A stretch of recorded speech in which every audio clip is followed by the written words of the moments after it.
Good afternoon, I'm Annabelle Regan with 2NURFM Hunter News. Hunter Tourism is about to be handed a post-storm lifeline thanks to a $1 million cash injection from the state government.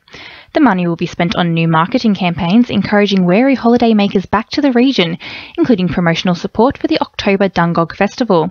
Hunter Tourism Chairman Will Creedon says it's a welcome boost for organisations still feeling the pinch. In 2007, we learned in the first 21 days, while dealing with damage, the phone stopped ringing. For 8 weeks, there was real disengagement with our region, and it took us another 17 weeks for people to re-engage and come back to normality. Early this time, we recognised that we need to act quickly.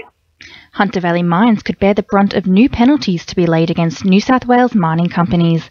Planning Minister Rob Stokes is set to increase the maximum fine for noise and dust breaches from $3,000 to $15,000. The minister says the conditions are an important part of striking a balance between the benefits of big projects and minimising the likelihood of potential impacts on communities. Concerns over further job cuts in the Hunter are being raised after 230 jobs have been axed in the region's shipbuilding industry. The Australian Manufacturing Workers Union is worried the nation's shipbuilding capability is at risk if the Avon government doesn't follow through with options outlined in the 2013 Defence White Paper to order a fourth air warfare destroyer. The union's Glenn Thompson says the Hunter is being severely affected by the cuts. The shipbuilding industry across Australia and the Hunter are being affected by the lack of work coming through the system. Forgex in the Hunter recently lost 130 jobs as a result of the current AWD warfare destroyer program now coming to an end.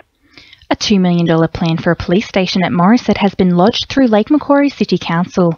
The plan includes the demolition of the old station, with the new station to be home to the officers from Lake Macquarie Local Area Command, Police Transport Command, State Protection Group and Dog Units. Another stretch of Nelson Bay Road is now dual carriageway. Work has now finished on upgrading the 4.2 kilometre section between Anna Bay and Bob's Farm. Parliamentary Secretary for the Hunter, Scott McDonald, says it will help reduce traffic gridlock, especially during the busy holiday period. It's taken nearly 2 years, but this was a commitment under the last government with Barry O'Farrell. It is $45 million took to complete this.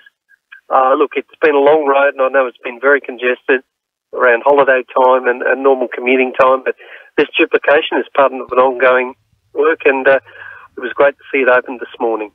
Contractors are now stepping up work on the Singleton Town Centre revamp, with 2 stages completed so far. Night work gets underway tonight, which should result in less disruption to nearby businesses. The project is due for completion by September. Singleton Mayor John Martin says the project will give the area an economic boost. Well, the economic benefit is estimated to be 2.8%. That equates for the $11 million spent to about $23 million overall benefit generally to the community, and that's good value for money. Now with sport, Belinda Dallas-Harris. The Newcastle Knights are celebrating. For our sponsor, NewcastleCheapestCars.com.au. The Newcastle Knights are celebrating after snapping their 5-game losing streak to claim a 22-12 victory over the Tigers. Captain Kurt Gidley says the boys stood up in defence. It shocks you a little bit when you've lost that many in a row after starting so positively, but we spoke about this week, we wanted to be more desperate, we wanted to be proactive in defence, and I think we delivered on both those things. Broadmeadow continue to sit tight at the top of the Northern Premier League following Sunday's victory over South Cardiff. The Magic showed their fighting spirit, recovering from a goal down to post a 4-1 win. And the Wanderers and Hamilton continue to dominate the Newcastle and Hunter rugby competition, undefeated after 5 rounds. They joined Southern Beaches, Merewether and the Waratahs on the weekend winners list, leaving Singleton and Maitland the only teams yet to put points on the board.